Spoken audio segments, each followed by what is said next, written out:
বন্ধুরা, আপনাদের মাঝে অসাধারণ একটি গল্প নিয়ে চলে আসলাম।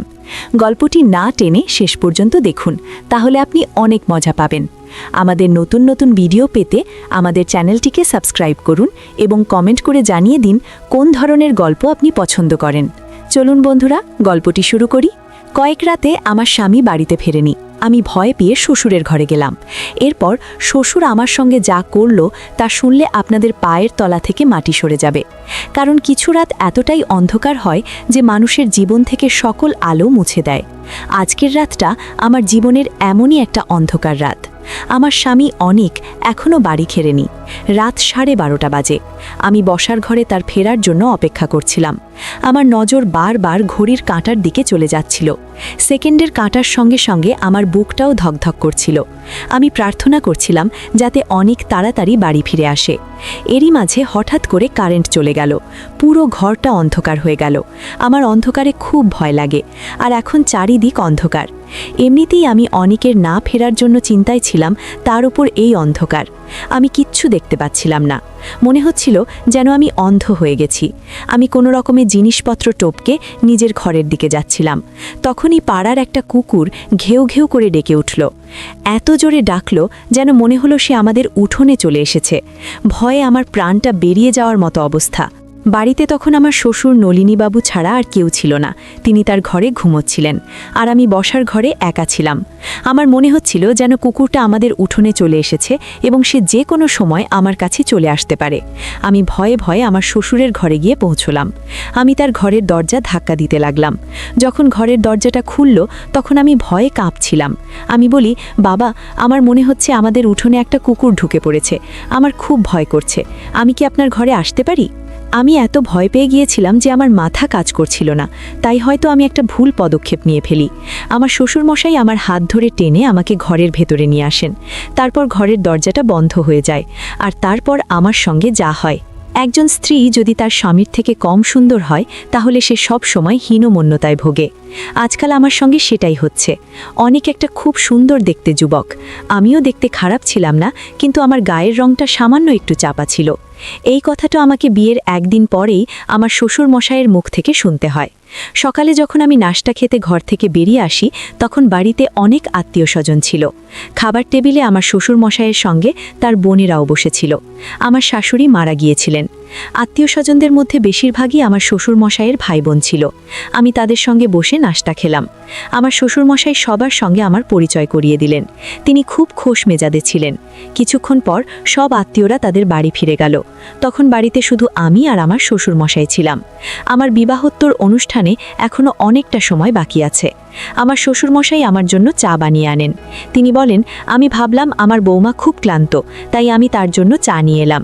তিনি আমার পাশে সোফায় বসে পড়লেন আর চায়ের কাপটা আমার হাতে ধরিয়ে দিলেন। তিনি বলতে লাগলেন, অনেক এমনিতে খুব ভালো ছেলে, সে আমার সব কথা শোনে। তুমিও মেয়েটা ভালো, কিন্তু আরও ভালো হতো যদি তোমার গায়ের রংটা একটু ফর্সা হতো।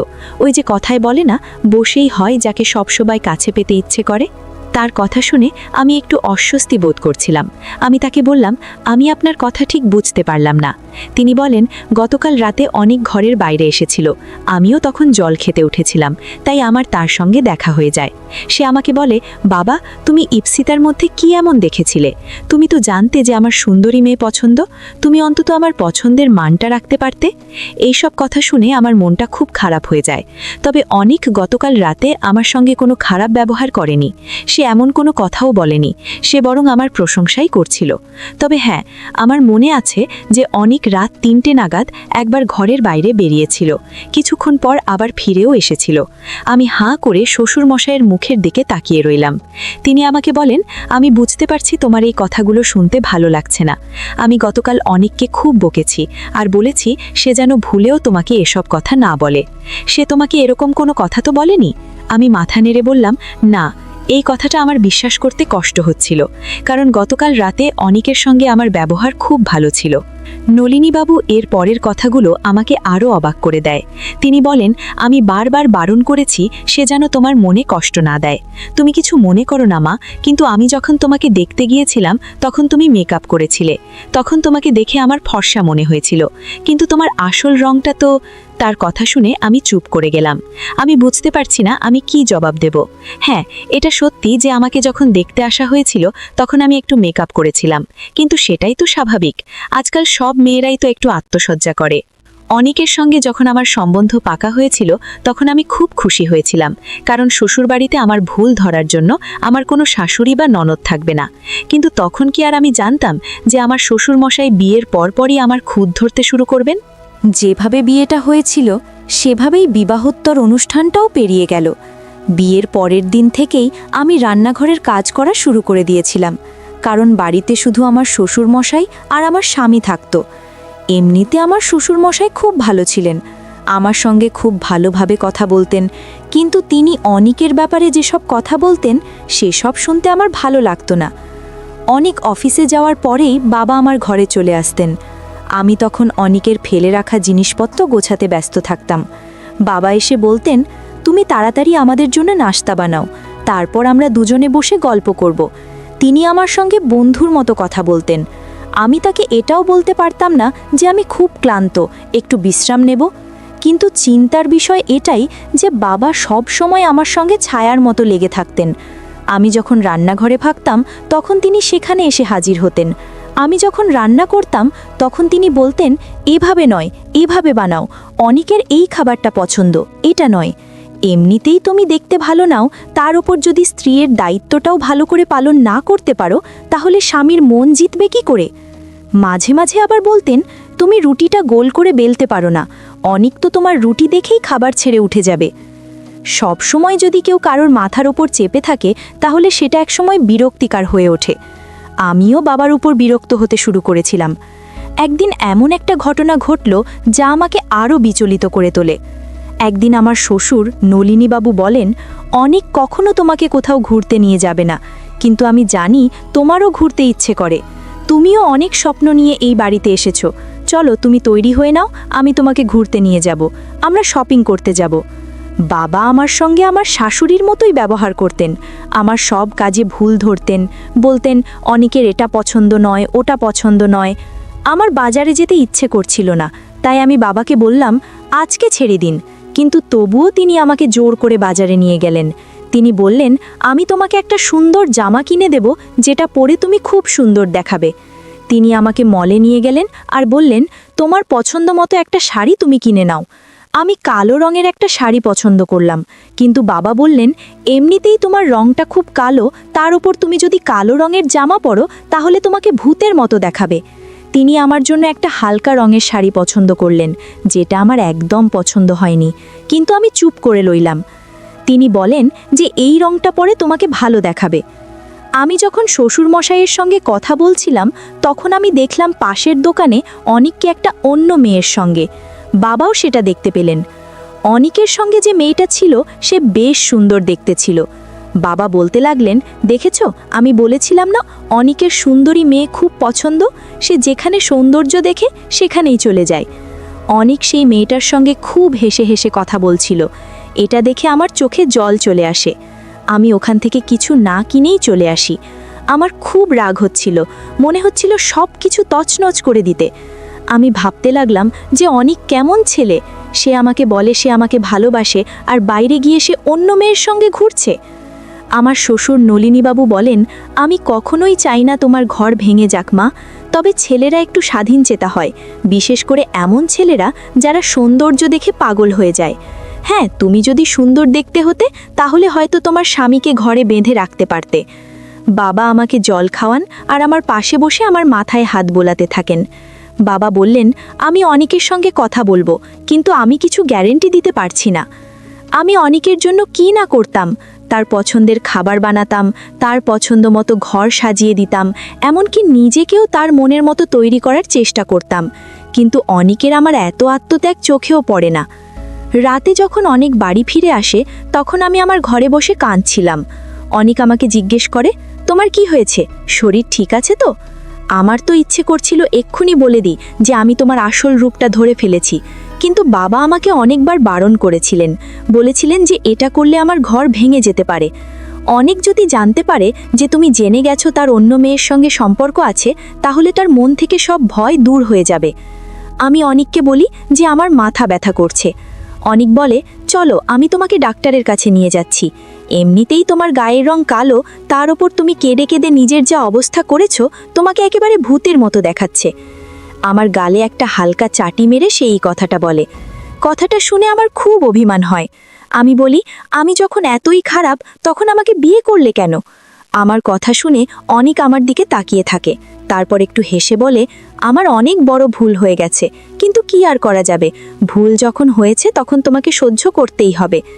এই বলে সে হেসে হেসে আমার পাশে এসে বসে, আমার হাতটা ধরে বলে, আমি মজা করছিলাম, চলো তোমাকে ডাক্তারের কাছে নিয়ে যাই। কিন্তু আমি জানতাম যে সে মজা করছিল না। হয়তো আমার শ্বশুরমশাই তাকে বারণ করেছে, তাই সে তার মনের কথাটা বলেও সেটাকে মজা হিসেবে উড়িয়ে দেয়। আমি আমার হাতটা অনেকের হাত থেকে সরিয়ে নিই আর বলি, আমি কোথাও যাব না, আমার মাথা ব্যথা করছে, আমি ওষুধ খাবো আর ঠিক হয়ে যাব। এই বলে আমি ঘর থেকে বেরিয়ে চলে যাই। কিন্তু আমার মনটা খুব খারাপ হয়ে যায়। স্বামী যদি তার স্ত্রীকে ভালো না বাসে আর সব সময় তার খুঁত ধরে, তাহলে একসময় স্ত্রীরও তার স্বামীর প্রতি ভালোবাসা কমে যায়। অনিকের প্রতি আমার টান আস্তে আস্তে কমতে শুরু করেছিল।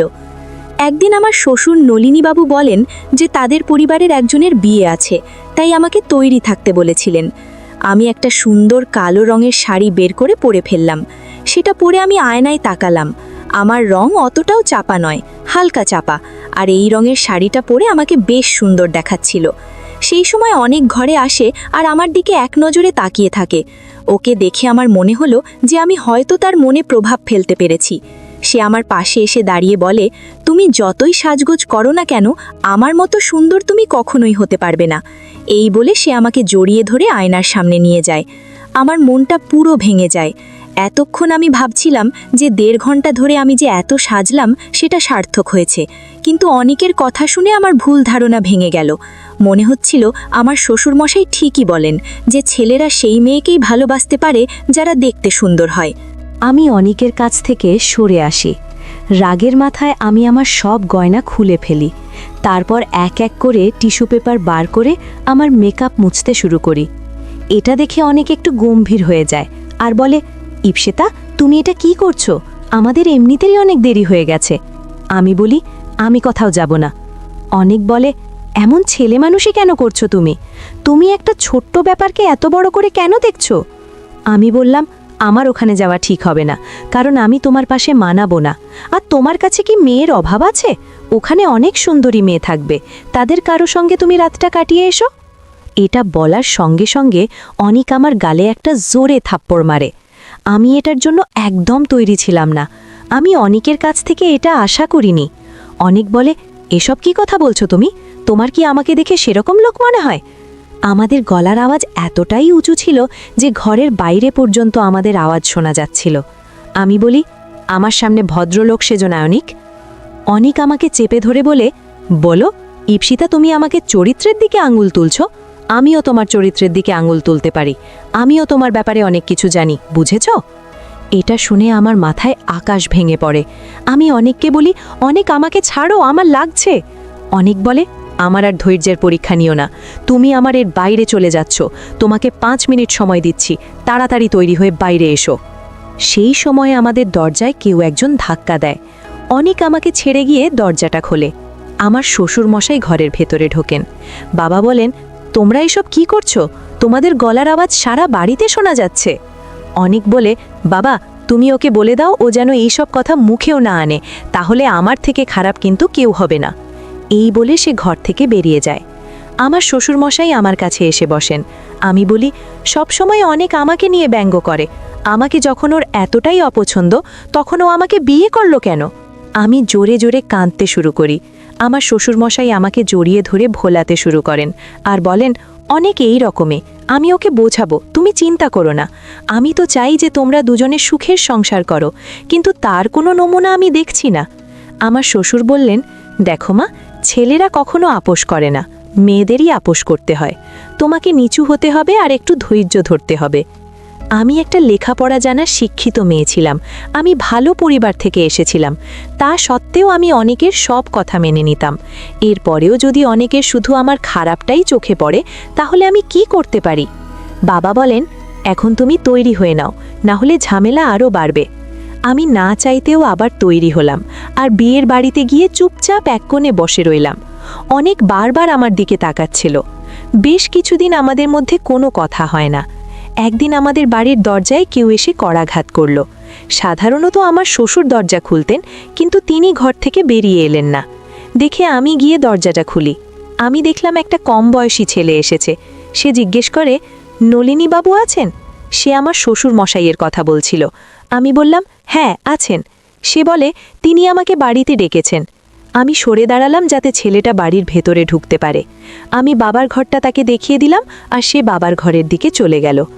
তখনই আমার চোখ ছানা বড়া হয়ে গেল যখন আমি দেখলাম আমার শ্বশুর মশাইকে সামনের গলি থেকে বাড়ির দিকে আসতে। আমি অবাক হয়ে গেলাম এই দেখে যে আমার শ্বশুর মশাই যদি বাড়িতেই না থাকেন তাহলে এই ছেলেটাকে বাড়িতে আসতে বলবে কেন? আমি ছেলেটাকে জিজ্ঞেস করি যে সে এখানে কেন এসেছে। সে বলে, আমাকে নলিনীবাবু এখানে আসতে বলেছেন। আমি বলি, তুমি মিথ্যে কথা বলছো, বাবা তো এখন বাইরে থেকে ফিরছেন, তাহলে তিনি তোমাকে বাড়িতে আসতে বলবেন কেন? আমি যখন ছেলেটার সঙ্গে কথা বলছিলাম তখনই বাবা বাড়িতে এসে পৌঁছান। বাবা সেই ছেলেটাকে দেখে আমার দিকে বিস্মিতভাবে তাকায়। তখনই ছেলেটা দৌড়ে বাড়ি থেকে পালিয়ে যায়। আমি দেখে হতভাগ হয়ে যাই। বাবা আমাকে জিজ্ঞেস করেন, এই ছেলেটা কে? সে কেন এখানে এসেছিল? বাবার প্রশ্ন আমাকে বিচলিত করে। আমি বলি, সে আপনাকে খুঁজতে এখানে এসেছিল বাবা। সে বলছিল আপনি নাকি ওকে ডেকেছেন। বাবা বলে, তুমি কি ভেবেছো তুমি আমাকে যা বলবে আমি তাই বিশ্বাস করব? আমি তো এই ছেলেটাকে চিনিই না। আমার মাথা ঘুরতে শুরু করে। আমি বলি, আমি সত্যি বলছি বাবা, এই ছেলেটা আমাকে এটাই বলেছে। বাবা বলে, যে কেউ এসে তোমাকে বলবে যে সে আমার সঙ্গে দেখা করতে চায় আর তুমি তাকে বাড়ির ভেতর ঢুকতে দেবে? বাবা যখন আমার সঙ্গে তর্ক করছিলেন তখনই অনেক বাড়িতে ফিরে আসে। সে কিছু কথা শুনতে পেয়ে যায়। সে বাবাকে জিজ্ঞেস করে, বাবা কি হয়েছে? বাবা সঙ্গে সঙ্গে চুপ করে যান আর আমাকেও চুপ করে যেতে বলেন। অনেককে বলেন, না কিছু হয়নি। অনেক জিজ্ঞেস করলো কিন্তু বাবা কিছুই বললেন না। তারপর অনেক বলে যে সে শুনতে পেয়েছে যে বাড়িতে কেউ একজন এসেছিল। কে এসেছিল? বাবা বলে, তুমি বাদ দাও অনিক, আমি আছি, আমি সব সামলে নেব। অনিক আমার দিকে রেগে তাকালো। তারপর সে নিজের ঘরে চলে যায়। অনিকের যাওয়ার পর বাবা বলেন, ওকে কিছু বলার দরকার নেই, আমি চাই না তোমাদের মধ্যে আবার ঝামেলা হোক। এই ঘটনার কয়েকদিন পরেই একটা রাতে অনেক বাড়িতে ফিরতে দেরি করে। আমি খুব চিন্তা করছিলাম আর তখনই লাইটটাও চলে যায়। আমি বাধ্য হয়ে আমার শ্বশুরমশাইয়ের ঘরে গিয়ে উপস্থিত হই। কিন্তু যেই আমি আমার শ্বশুরমশাইয়ের ঘরে ঢুকি আমার মনে হলো কেউ আমাকে জড়িয়ে ধরল। আমি বুঝতে পারছিলাম না সে কে। আর ঠিক সেই সময় লাইটটা জ্বলে ওঠে। আমি দেখি আমার শ্বশুরমশাই বিছানায়